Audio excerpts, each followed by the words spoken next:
नमस्कार मंडळी. दिवाळीचा पहिला दिवस वसुबारस निमित्त आपणा सर्वांना मंगलमय शुभेच्छा. गाय आणि वासराच्या अंगी असणारी वात्सल्यता, उदासता, प्रसन्नता आपणा सर्वांना लाभो. शुभ दीपावली. आज दिवाळीचा पहिला दिवस. घरातील सर्व कामं वगैरे आटपून घेतली. मग मी देवाची पूजा केली. देवपूजा झाल्यानंतर मी उंबरठ्याचं पूजन करून घेतलं. तोपर्यंत माझ्या मुलीने अशी सुंदर अशी रांगोळी बाहेर काढली होती.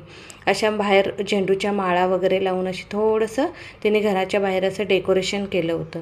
माझ्या बिल्डिंगच्या इथे गोशाळा आहे, तिथे मी गेली होती. तशी मी तिथे नेहमीच जाते, पण आज वसुबारस म्हणून मी आज तिथे गेली होती. चपाती आणि ब्रेड घेऊन गेली होती. मग गाईंना चपाती आणि ब्रेड खायला घातलं.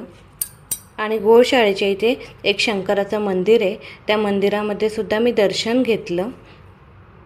आश्विन कृष्ण द्वादशीला वसुबारस हा सण साजरा केला जातो. वसू याचा अर्थ वसू म्हणजे द्रव्य आणि बारस म्हणजे द्वादशी. या दिवशी संध्याकाळी गाईचं वारसाची पूजा करतात. घरात लक्ष्मीचे आगमन व्हावे या हेतूने या दिवशी धेनूची पूजा करण्याची पद्धत आहे. आज दिवाळीचा पहिला दिवस म्हणून मी बाहेर पंत्या लावल्या. मग गाय आणि वासराची अभिषेक करून पूजा केली. हळद कुंकू वाहिलं, फुले वाहिली, अक्षता वाहिल्या. त्यानंतर मी आज रव्याचे लाडू केले होते, त्याचा त्याला नैवेद्य दाखवला.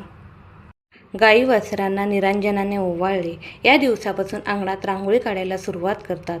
आपल्या मुलाबाळांना चांगले आरोग्य मिळावे व सुख लाभावे म्हणून ही पूजा करतात. पूजा झाल्यानंतर पूर्वीपासून चालत आलेल्या परंपरेनुसार मी माझ्या मुलांना दीर्घ आयुष्य मिळावं म्हणून औक्षण केलं. आजच्या दिवसाला गवारीची भाजी करतात म्हणून मी गवारीची भाजी आणि भाकरी नैवेद्यासाठी केली होती. माझा वसुबारसेचा व्हिडिओ तुम्हाला कसा वाटला नक्की सांगा मला. चला तर मग बाय बाय.